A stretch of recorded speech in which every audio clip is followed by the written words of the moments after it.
আসসালামু আলাইকুম, আমন্ত্রণ জানাচ্ছি ফভ টিভি নিউজ আপডেটে। সঙ্গে আছি আমি ইমতিয়াজ আহমেদ।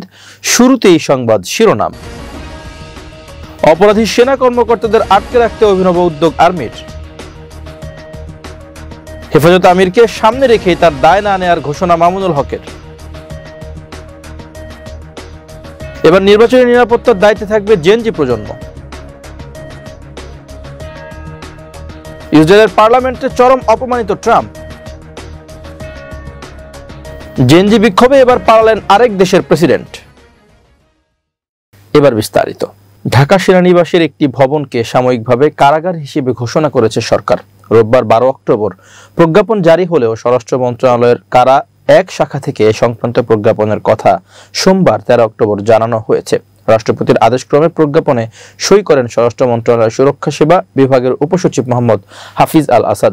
প্রজ্ঞাপনে বলা হয়, বাংলাদেশে ফৌজদারি কার্যবিধি 1898 এর ধারা 541(1) এর ক্ষমতা বলে এবং দ্য প্রিসন্স অ্যাক্ট 1894 এর ধারা 3B অনুসারে ঢাকা সেনানিবাসের বাসার রোড সংলগ্ন উত্তর দিকে অবস্থিত MES বিল্ডিং নং 54-কে সাময়িকভাবে কারাগার হিসেবে ঘোষণা করা হলো। আদেশে আরো বলা হয়েছে, যথাযথ কর্তৃপক্ষের অনুমোদন ক্রমে এই ঘোষণা জারি করা হয়েছে এবং এটি অবিলম্বে কার্যকর হবে। তবে কোন উদ্দেশ্যে ভবনটি সাময়িক কারাগার হিসেবে ব্যবহৃত হবে সে বিষয়ে প্রজ্ঞাপনে বিস্তারিত উল্লেখ করা হয়নি।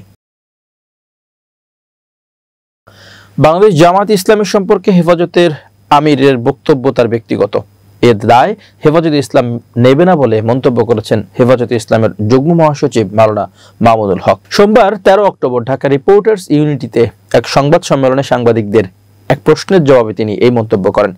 সংবাদ সম্মেলনে হেফাজতের আমির আল্লামা মহিবুল্লাহ বাবুনগরী, মহাসচিব সাজিদুর রহমান উপস্থিত ছিলেন। এ সময় মামুনুল হক বলেন, হেফাজতে ইসলাম একটি অরাজনৈতিক সংগঠন, তাই নির্বাচনে প্রতিদ্বন্দ্বিতা করা আমাদের নীতিমালায় নেই। আমাদের আমির সবসময় ধর্মীয় বিষয়ে বক্তব্য দেন। তিনি যদি কোনো বক্তব্য দিয়ে থাকেন সেটি তার ব্যক্তিগত বক্তব্য। সংগঠন কোনো সিদ্ধান্ত নিলে সেটি সাংগঠনিকভাবেই জানানো হবে। তিনি বলেন, আমাদের সংগঠনের কোনো নেতাকর্মী যদি ব্যক্তিগতভাবে কোনো রাজনৈতিক কার্যক্রমের সঙ্গে জড়িত হন সেটি তার ব্যক্তিগত স্বাধীনতা। সাংগঠনিকভাবে হেফাজতে ইসলাম কোনো রাজনৈতিক দল নয় বা রাজনীতির সঙ্গে নেই। সংবাদ সম্মেলনে মহাসচিব সাজিদুর রহমান বলেন, শিক্ষা প্রতিষ্ঠানে নাচ গানের শিক্ষক নিয়োগ দিয়েছে সরকার। আমাদের সুফি জনতা শিক্ষা প্রতিষ্ঠানে গান বাজনা চায় না, তারা একটি ইসলামী আদর্শের রাষ্ট্র চায়। অভিভাবকরাও তাদের ছেলে মেয়েদের গান বাজনা শেখাতে স্কুলে পাঠায় না। তিনি বলেন, আমরা সরকারকে অনতিবিলম্বে প্রাথমিক বিশ্ববিদ্যালয়ে সঙ্গীত শিক্ষকের নিয়োগ বাতিল করে সব বিদ্যালয়ে ধর্মীয় শিক্ষক নিয়োগের নতুন বিধিমালা প্রণয়নের দাবি জানাচ্ছি। পাশাপাশি কোরআন অবমাননার সর্বোচ্চ শাস্তির বিধান রেখে আইন প্রণয়ন করার দাবি জানাচ্ছি। আসন্ন ত্রয়োদশ জাতীয় সংসদ নির্বাচনে দায়িত্ব পালন করবেন নবীন প্রজন্মের বা জেনজি প্রজন্মের আনসার ও বিডিপি সদস্যরা।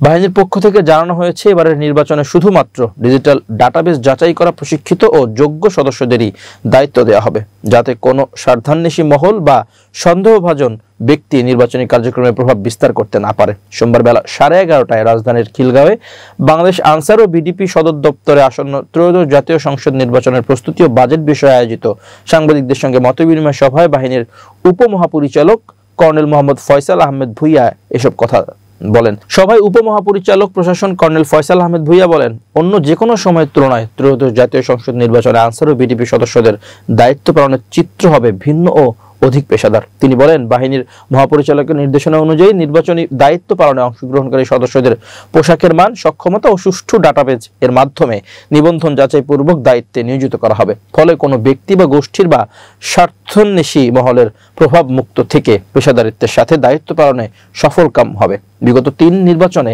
ভোট কারচুপিতে অন্যান্য আইনশৃঙ্খলা বাহিনীর পাশাপাশি আনসারের উপরও দায় আসে। এক্ষেত্রে আসন্ন নির্বাচনে আনসার বাহিনী কি নিরপেক্ষভাবে তার দায়িত্ব পালন করতে পারবে? সাংবাদিকের এমন প্রশ্নের উত্তরে তিনি বলেন, স্বার্থান্বেষী মহলের অপচেষ্টা সব সময় থাকবে, তবে আমরা আমাদের এবারের নির্বাচনে যারা নিয়োজিত হবে তাদের ডিজিটাল ডাটাবেস তৈরি করা হয়েছে। সন্দেহজনক কোনো ব্যক্তি যেন নিয়োজিত না হয় এই বিষয়ে আমরা শতভাগ চেষ্টা করব। তিনি আশ্বস্ত করেন যে আসন্ন জাতীয় নির্বাচনে শতভাগ প্রশিক্ষিত আনসার ও বিডিপি সদস্যরা দায়িত্ব পালন করবেন, যাদের মধ্যে উল্লেখযোগ্য অংশ হবে নবীন প্রজন্ম বা জেনজি থেকে। অন্তর্বর্তী সরকারের কয়েকজন উপদেষ্টা সেফ এক্সিট অর্থাৎ নিরাপদ প্রস্থান খুঁজছেন এমন মন্তব্য করে এনসিপির জাতীয় নাগরিক পার্টির আহ্বায়ক নাহিদ ইসলাম রাজনীতির মাঠে যে ঝড় তুলেছেন তা এখনো বইছে। খোদ উপদেষ্টারাই এতে রসদ যোগাচ্ছেন। নানা মন্তব্য করে রীতিমতো আগুনে ঘি ঢালছেন তারা। ইতোমধ্যে অন্তত 5 জন উপদেষ্টা নাহিদের বক্তব্যের সূত্র ধরে প্রকাশ্যে তাদের প্রতিক্রিয়া জানিয়েছেন। বেশ কড়া ভাষায় সমালোচনা করেছেন কেউ কেউ। তবে এনসিপি বলছে সংশ্লিষ্ট উপদেষ্টাদের নামের তালিকা তাদের হাতে রয়েছে। কে কোন দলের সঙ্গে হাত মিলিয়ে নিরাপদে সরে পড়তে চাইছেন তা অবিলম্বে জাতির সামনে তুলে ধরা হবে। প্রসঙ্গত 4 অক্টোবর একটি বেসরকারি টেলিভিশনের চ্যানেলকে দেওয়া সাক্ষাৎকারে এনসিপির আহ্বায়ক নাহিদ ইসলাম বলেছেন, উপদেষ্টাদের অনেকেই বিভিন্ন রাজনৈতিক দলের সঙ্গে লেয়াজু করে ফেলেছে। তারা নিজেদের সেফ এক্সিটের কথা ভাবছে। তার এই বক্তব্য বারুদের মতো ছড়িয়ে পড়ে। মন্তব্য ও ছবি দিয়ে তৈরি ফটোকার্ড নেট দুনিয়ায় মুহূর্তে ভাইরাল হয়ে যায়। বিতর্কের মুখে এনসিপি নেতারা বলেছেন, সেফ এক্সিট নিয়ে নাহিদ ইসলাম যা বলেছে তা অজানা গোপন কিছু নয়, বরং বিষয়গুলো একেবারে দৃশ্যমান। যতই দিন যাচ্ছে কয়েকজন উপদেষ্টার ভূমিকা পরিষ্কার হচ্ছে। তারা রীতিমতো একটি রাজনৈতিক দলের আজ্ঞাবহ হয়ে উঠছেন। হয়তো তারা ধরে নিয়েছেন নিশ্চিতভাবে তাদের পছন্দের দল ক্ষমতায় আসছে, অথচ তারা শত শত লাশের উপরে পা দিয়ে ক্ষমতায় চেয়ারে বসেছেন। নাম প্রকাশে অনিচ্ছুক দলটির এক নেতা বলেন, এভাবে কিছু দলীয় আজ্ঞাবহ ব্যক্তিকে উপদেষ্টা পরিষদে নিয়ে আসা ঠিক হয়নি, বরং অভ্যুত্থানের অগ্রভাগে থাকা ছাত্র নেতৃত্ব নিয়ে সরকার গঠিত হলে আজকের পরিণতি দেখতে হতো না। তিনি বলেন, শুধু বিশেষ কোনো রাজনৈতিক দলকে ক্ষমতায় বসানোর জন্য হাজার ছাত্র জনতা রাজপথে অকাতরে প্রাণ দেয়নি। নাহিদ ইসলামের বক্তব্য প্রসঙ্গে জানতে চাইলে এনসিপির সিনিয়র যুগ্ম আহ্বায়ক সামান্থা শারমিন সোমবার যুগান্তরকে বলেন, আমাদের দলের আহ্বায়ক নাহিদ ইসলাম উপদেষ্টাদের সেফ এক্সিট নিয়ে যা বলেছেন তা নিছক কোনো রাজনৈতিক বক্তব্য নয়। তিনি নিজে উপদেষ্টা পরিষদে ছিলেন। সরকারের ভেতর থেকে তিনি অনেকের ভূমিকা পর্যবেক্ষণের সুযোগ পেয়েছেন। তবে কোন কোন উপদেষ্টা সেফ এক্সিট চান তাদের নামের তালিকা হয়তো তার কাছে আছে। এক প্রশ্নের জবাবে তিনি বলেন, তবে আমরা বাইরে থেকে যা দেখতে পাচ্ছি তা যথেষ্ট হতাশাজনক। অনেকের কোনো উদ্যোগী ভূমিকাও নেই। তাদের দেখে কোনোভাবে মনে হচ্ছে না যে একটি রক্তাক্ত অভ্যুত্থানের মধ্য দিয়ে তারা ক্ষমতায় বসেছেন। এনসিপির নেতারা বলছেন, ফ্যাসিস্ট আওয়ামী লীগের রেখে যাওয়া সেই মাফিয়া মিডিয়া এস্টাবলিশমেন্ট এখনো বহাল রয়েছে। তারা যে কোনো উপায়ে সরকারে থাকা 2 ছাত্র উপদেষ্টাকে টার্গেট করে সংবাদের শিরোনাম নিয়ে আসে। তারা সুযোগ পেলেই ছাত্র নেতৃত্বকে কোণঠাসা করতে মরিয়া, অথচ প্রকাশ্যে দেশ জুড়ে চাঁদাবাজি দখলবাজি চলছে। এ নিয়ে তারা টু শব্দ উচ্চারণ করে না। এনসিপি নেতারা মনে করছেন 24 জুলাই যোদ্ধারা পুরনো রাজনৈতিক এস্টাবলিশমেন্টের হাতে রীতিমতো প্রতারিত হচ্ছে। রাজপথে রক্ত দিয়ে তারা নতুন সূর্যোদয়ের সূচনা করেছিল, কিন্তু খোদ অন্তর্বর্তী সরকারই পথ ভুলে বিপরীত দিকে হাঁটছে। শুধু একটি দল বা গোষ্ঠীকে ক্ষমতার মসনদে বসিয়ে দিতে সরকারের সব কর্মকাণ্ড চলছে, অথচ তরুণ নেতৃত্বের হাত ধরে দেশে বড় ধরনের পরিবর্তনের সুযোগ তৈরি হয়েছিল। নাহিদ ইসলামের মন্তব্যের প্রতিক্রিয়ায় এ পর্যন্ত অন্তত 5 জন উপদেষ্টা প্রকাশ্যে তাদের প্রতিক্রিয়া দিয়েছেন। এদের মধ্যে আছেন প্রভাবশালী হিসেবে পরিচিত আইন উপদেষ্টা ডক্টর আসিফ নজরুল, সড়ক পরিবহন ও সেতু উপদেষ্টা ফাউজুল কবির খান, স্বরাষ্ট্র উপদেষ্টা লেফটেন্যান্ট জেনারেল অবসরপ্রাপ্ত জাহাঙ্গীর আলম চৌধুরী, পরিবেশ উপদেষ্টা সৈয়দা রিজওয়ানা হাসান এবং ধর্ম উপদেষ্টা আফম খালিদ হোসেন। এদের মধ্যে উপদেষ্টা রিজওয়ানা হাসান বক্তব্যের সপক্ষে নাহিদ ইসলামকে তথ্য প্রমাণ তুলে ধরার আহ্বান জানান। এদিকে নাহিদ ইসলামের মন্তব্যের সূত্র ধরে প্রায় একই ধরনের মন্তব্য করেছেন এনসিপির উত্তরাঞ্চলের মুখ্য সংগঠক এবং জুলাই আন্দোলনের আরেক শীর্ষ নেতা সার্জিস আলম। তিনি বলেছেন, কিছু উপদেষ্টার মাঝে আমরা এই আচরণ দেখতে পাচ্ছি যে তারা এখন কোনোভাবে দায়সারা দায়িত্বটা পালন করে নির্বাচনের মধ্য দিয়ে এক্সিট নিতে পারলেই হলো। দেশে থাকুন আর দেশের বাইরে থাকুন, এই দায়সারা দায়িত্ব নেওয়ার জন্য অভ্যুত্থান পরবর্তী একটি সরকার কাজ করতে পারে না। এবার আন্তর্জাতিক প্রসঙ্গ। ফিলিস্তিনের গাজায় যুদ্ধবিরতি এবং বন্দি বিনিময় চুক্তি বাস্তবায়ন উপলক্ষে ইসরায়েল সফরে গিয়েছেন মার্কিন প্রেসিডেন্ট ডোনাল্ড ট্রাম্প। তেল আবিবে অবতরণের পর তিনি ইসরায়েলের প্রধানমন্ত্রী বেনিয়ামিন নেতানিয়াহুর কাছ থেকে উষ্ণ সংবর্ধনা পেলেও চরম অপমানজনক এক পরিস্থিতির শিকার হয়েছেন নেসেটে। ইসরায়েলি পার্লামেন্টে বক্তব্য রাখতে গিয়ে তিনি হয়েছেন অপমানিত। সোমবার 13 অক্টোবর এক প্রতিবেদনে তথ্য জানিয়েছে আল জাজিরা। প্রতিবেদন অনুযায়ী এদিন স্থানীয় সময় সকাল 10টার দিকে ইসরায়েলের বাণিজ্যিক রাজধানী তেল আবিবের বেন গুরিয়ন বিমানবন্দরে পা রাখেন মার্কিন প্রেসিডেন্ট ডোনাল্ড ট্রাম্প। এ সময় তাকে স্বাগত জানান স্বয়ং ইসরায়েলের প্রধানমন্ত্রী বেনিয়ামিন নেতানিয়াহু। এরপর পূর্ব ঘোষণা অনুযায়ী ইসরায়েলের পার্লামেন্টে ভাষণ দিতে যান ট্রাম্প, কিন্তু তিনি ভাষণ শুরু করতেই হট্টগোল বেঁধে যায় নেসেটে। ট্রাম্পের বক্তৃতা থামিয়ে প্রতিবাদ জানান আইন প্রণেতা আয়মান ওদেহ। ট্রাম্পের ভাষণের মাঝে ফিলিস্তিনকে স্বীকৃতি দেওয়ার দাবি জানিয়ে একটি কাগজ উঁচুতে তুলে ধরেন তিনি। সেখানে লেখা ছিল, আগে ফিলিস্তিনকে স্বীকৃতি দিন, পরে নেসেট স্পিকার আমিন ওহানা হট্টগোল থামানোর জন্য আইন প্রণেতাদের প্রতি আহ্বান জানান। এ সময় দ্রুত পার্লামেন্ট থেকে টেনে হিচড়ে বের করে দেওয়া হয় প্রতিবাদ জানানো ওই আইন প্রণেতাকে।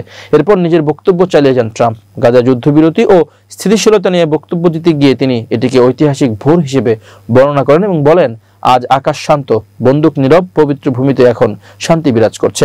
এ সময় ইসরায়েলের প্রধানমন্ত্রী বেনিয়ামিন নেতানিয়াহুকে অসাধারণ সাহসী মানুষ বলেও আখ্যা দেন ট্রাম্প। এদিকে ট্রাম্পের বক্তৃতার আগেই আয়মান ওদেহ তার এক্স অ্যাকাউন্ট থেকে পোস্ট করে লিখেন, পার্লামেন্টের ভেতরে যে পরিমাণ ভণ্ডামি চলছে তা অসহনীয়।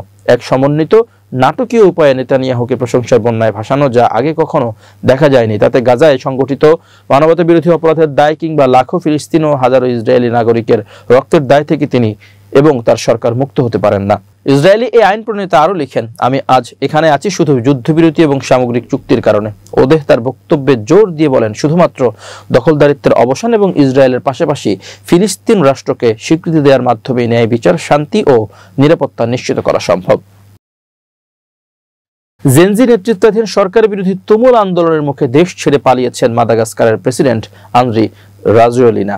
ফরাসি রেডিও RFI এর প্রতিবেদনে বলা হয়েছে, ফ্রান্সের প্রেসিডেন্ট এমানুয়েল ম্যাখোর সঙ্গে এক চুক্তির পর তাকে ফরাসি সামরিক বিমানে করে দেশে থেকে সরিয়ে নেওয়া হয়েছে। দেশটির বিরোধী দলীয় নেতা ও অন্যান্য কর্মকর্তাদের বরাত দিয়ে সোমবার 13 অক্টোবর ব্রিটিশ বার্তা সংস্থা রয়টার্সের এক প্রতিবেদনে তথ্য জানানো হয়েছে। এতে বলা হয়েছে, গত কয়েক সপ্তাহে জেনারেশন জেড তরুণদের বিক্ষোভের মুখে বিশ্বে দ্বিতীয় সরকারের পতন ঘটেছে মাদাগাস্কারে। দেশটির সংসদের বিরোধী দলীয় নেতা সিতেনি রয়টার্সকে বলেছেন, প্রেসিডেন্ট আন্দ্রি রাজোয়েলিনা রোববার দেশ ত্যাগ করেছেন। সেনাবাহিনীর কিছু ইউনিট বিদ্রোহ করে বিক্ষোভকারীদের সঙ্গে যোগ দেওয়ায় প্রেসিডেন্ট পালিয়ে গেছেন। তিনি বলেন, আমরা প্রেসিডেন্টের কার্যালয়ে ফোন করে নিশ্চিত হয়েছি তিনি দেশ ছেড়েছেন। প্রেসিডেন্ট রাজোয়েলিনা বর্তমানে কোথায় অবস্থান করছেন তা জানা যায়নি। এর আগে প্রেসিডেন্টের দপ্তর বলছিল, সোমবার স্থানীয় সময় সন্ধ্যা 7টায় জাতির উদ্দেশ্যে ভাষণ দেবেন রাজোয়েলিনা। তবে এ বিষয়ে পরবর্তীতে আর কোনো তথ্য জানানো হয়নি। সেপ্টেম্বরের 25 তারিখে খাবার পানি ও বিদ্যুতের সংকট ঘিরে প্রাক্তন ফরাসি উপনিবেশটিতে বিক্ষোভ শুরু হয়, যা দ্রুত দুর্নীতি, অদক্ষ প্রশাসন ও মৌলিক সেবার অভাবের বিরুদ্ধে এক সার্বজনীন বিদ্রোহে রূপ নেয়। রাজোয়েলিনা রোববার সতর্ক করে বলেন, দেশটিতে ক্ষমতা দখলের চেষ্টা চলছে। ক্যাপসেট নামে সেনাবাহিনীর একটি এলিট ইউনিটের সমর্থন হারানোর পর তার এই বক্তব্য আসে, যে ইউনিটটি 2009 সালের অভ্যুত্থানে তাকে ক্ষমতায় আনতে ভূমিকা রেখেছিল। সপ্তাহান্তে ক্যাপসেট ঘোষণা করে তার সেনাবাহিনীর দায়িত্বভার গ্রহণ করেছে এবং নতুন সেনাপ্রধান নিয়োগ দিয়েছে। বিক্ষোভকে সমর্থন করা আধা সামরিক জেন্ডারমেরি বাহিনীর একটি অংশ সোমবার আনুষ্ঠানিকভাবে বাহিনীর নিয়ন্ত্রণ নেয়, যেখানে সরকারি কর্মকর্তারা উপস্থিত ছিলেন বলে রয়টার্স প্রত্যক্ষদর্শীদের বরাতে জানিয়েছে। সিনেটের এক বিবৃতিতে জানানো হয়েছে, বিক্ষোভে ব্যাপক ক্ষোভের কেন্দ্রবিন্দুতে থাকা সিনেটের সভাপতিকেও তার পদ থেকে সরিয়ে দেওয়া হয়েছে। যা আন্দ্রে মানজারিকে অস্থায়ীভাবে নতুন সভাপতি হিসেবে নিয়োগ দেওয়া হয়েছে। সংবিধান অনুযায়ী প্রেসিডেন্টের অনুপস্থিতিতে যতদিন না নতুন নির্বাচন অনুষ্ঠিত হয়, সিনেটের সভাপতি অন্তর্বর্তীকালীন রাষ্ট্রপ্রধানের দায়িত্ব পালন করেন। এবার বিজ্ঞান ও প্রযুক্তির খবর। ফোনের ব্যাটারি শেষ হয়ে গেলে আজকাল জীবনই যেন থেমে যায়। প্রতিদিন চার্জ দিতে অনেকেই বিরক্ত, কিন্তু কল্পনা করুন, একবার চার্জ দিলে মোবাইল চলবে টানা 80 বছর। শুনতে অবিশ্বাস্য মনে হলেও এমনই ভবিষ্যতের কথা বলছে রাশিয়ার রাষ্ট্রীয় পরমাণু শক্তি সংস্থা রোসাটম। সংস্থাটির first deputy director general Kirill Komarov বলেন, নিউক্লিয়ার ব্যাটারি তৈরি হলে পারমাণবিক শক্তি ব্যবহারের পুরো ধারণাই পাল্টে দেবে। তিনি আরো বলেন, আমরা আত্মবিশ্বাসী, এই উদ্ভাবন বৃথা যাবে না। একসময় এগুলোর বাস্তব প্রয়োগ আমরা দেখব। মানবজাতি এমন এক নিউক্লিয়ার ব্যাটারির স্বপ্ন দেখে যা 80 বছর ধরে মোবাইল ফোন চালাতে পারবে, একবারও চার্জ না দিয়েই। হয়তো কেউ এত বছর একই ফোন রাখতে চাইবে না, কিন্তু তাত্ত্বিকভাবে এটা সম্ভব। এই নিউক্লিয়ার ব্যাটারি মূলত রেডিও অ্যাক্টিভ আইসোটোপ থেকে উৎপন্ন তাপ বা বিকিরণকে বিদ্যুতে রূপান্তর করবে। এতে কোনো চার্জারের প্রয়োজন নেই বিদ্যুৎ বিভ্রাটের ভয়। শুধু মোবাইল নয়, মহাকাশ মিশন, আর্কটিক অঞ্চল বা দূরবর্তী সেন্সরেও ব্যবহার করা যাবে এই প্রযুক্তি। রোসাটম বলছে, তাদের এই প্রকল্প নতুন কোনো অভিযাত্রা নয়, বরং দীর্ঘদিন ধরে পারমাণবিক প্রযুক্তিতে অর্জিত অভিজ্ঞতার ফল। যেমন ইউরেনিয়াম সমৃদ্ধকরণের প্রক্রিয়া থেকেই তারা তৈরি করেছে উচ্চ শক্তির কার্বন ফাইবার, যা এখন আধুনিক বিমান, জাহাজ ও মহাকাশযানের অবিচ্ছেদ্য অংশ। কিল কুমার বলেন, নতুন মানেই সবসময় অজানা নয়। অনেক মানুষ পুরনো প্রযুক্তিরই নতুন ব্যবহারে আমরা খুঁজে পাই। রোসাটমে আমরা সেটিই করি, প্রমাণিত সমাধানগুলোকে নতুন আঙ্গিকে কাজে লাগাই। কুমারভ আরো বলেন, গভীর মহাকাশ অনুসন্ধানের নিউক্লিয়ার শক্তি একমাত্র সমাধান। একটি ছোট ইউরেনিয়াম পেলেট 400 কেজি কয়লার সমান শক্তি দেয়, যা মহাকাশযান চালাতে অপরিহার্য। রাশিয়া এরই মধ্যে চাঁদে পারমাণবিক শক্তি চালিত ইনস্টলেশন ও গভীর মহাকাশযানের জন্য প্রপালশন সিস্টেম তৈরির জাতীয় প্রকল্প হাতে নিয়েছে। এবার খেলার খবর। বছর কয়েক আগে ওয়ানডেতে বিশ্বের যে কোনো দলের সঙ্গে চোখে চোখ রেখে লড়াই করত বাংলাদেশ। বাকি দুই ফরম্যাটের তুলনায় 50 ওভারের ক্রিকেটে জয়ের হারও বেশি ছিল টাইগারদের। তবে এখন সেই ওয়ানডেতেই জিততে ভুলে গেছে বাংলাদেশ। টানা হারে আগামী বিশ্বকাপে সরাসরি খেলা নিয়েও দেখা দিয়েছে শঙ্কা। বাংলাদেশের সরাসরি বিশ্বকাপ খেলার সম্ভাবনা নিয়ে অনেক গণমাধ্যমে গুঞ্জন ছড়িয়েছে যে চলমান আফগানিস্তান ও আসন্ন ওয়েস্ট ইন্ডিজ সিরিজে হারলেই বাংলাদেশের কোয়ালিফাইড খেলতে হবে। তবে এসব খবর ভিত্তিহীন বলেও নিশ্চিত করেছেন বাংলাদেশ ক্রিকেট বোর্ড বিসিবি। 2027 বিশ্বকাপে সরাসরি খেলার সুযোগ পাবে ওয়ানডে র্যাঙ্কিং এর সেরা 8 দল। পাশাপাশি স্বাগতিক 3 দল দক্ষিণ আফ্রিকা, জিম্বাবুয়ে ও নামিবিয়াও সরাসরি খেলবে। দক্ষিণ আফ্রিকা র্যাঙ্কিং এর সেরা 8 এর মধ্যে থাকলেও সরাসরি সুযোগ পাবে সেরা 9 দল। সেই ক্ষেত্রে বাংলাদেশকে অন্তত সেরা 9 এর মধ্যে থাকতে হবে। বিসিবি জানিয়েছে 2027 বিশ্বকাপের জন্য র্যাঙ্কিং এর ভিত্তিতে সেরা 8 দল বাছাই করা হবে 2026 সালের নভেম্বরে। তার আগে বাংলাদেশ অন্তত 24টি ওয়ানডে ম্যাচ খেলবে। এসব ম্যাচের ফলাফল প্রভাব ফেলবে টাইগারদের র্যাঙ্কিং এ, আর র্যাঙ্কিং এর ভিত্তিতে নির্ধারিত হবে বিশ্বকাপের দল। বিশ্বকাপের আগে বাংলাদেশের ওয়ানডে ম্যাচগুলো হলো আফগানিস্তানের বিপক্ষে 1টি ওয়ানডে, ওয়েস্ট ইন্ডিজের বিপক্ষে 3টি, পাকিস্তানের বিপক্ষে 3টি, নিউজিল্যান্ডের বিপক্ষে 3টি ওয়ানডে, অস্ট্রেলিয়ার বিপক্ষে 3টি, জিম্বাবুয়ের বিপক্ষে 5টি, আয়ারল্যান্ড ও ভারতের বিপক্ষে 3টি করে ওয়ানডে। প্রিয় দর্শক, শেষ করছি ফব টিভি নিউজ আপডেট। আজ এ পর্যন্তই। ভিন্ন খবর নিয়ে দেখা হবে আগামীকাল রাত 8টায়। নিজেকে আপডেট রাখতে সাবস্ক্রাইব করুন চ্যানেলটি। নিয়মিত লাইক, কমেন্ট ও শেয়ার করে ছড়িয়ে দিন সর্বত্র। সুস্থ থাকুন, নিরাপদে থাকুন। আল্লাহ হাফেজ।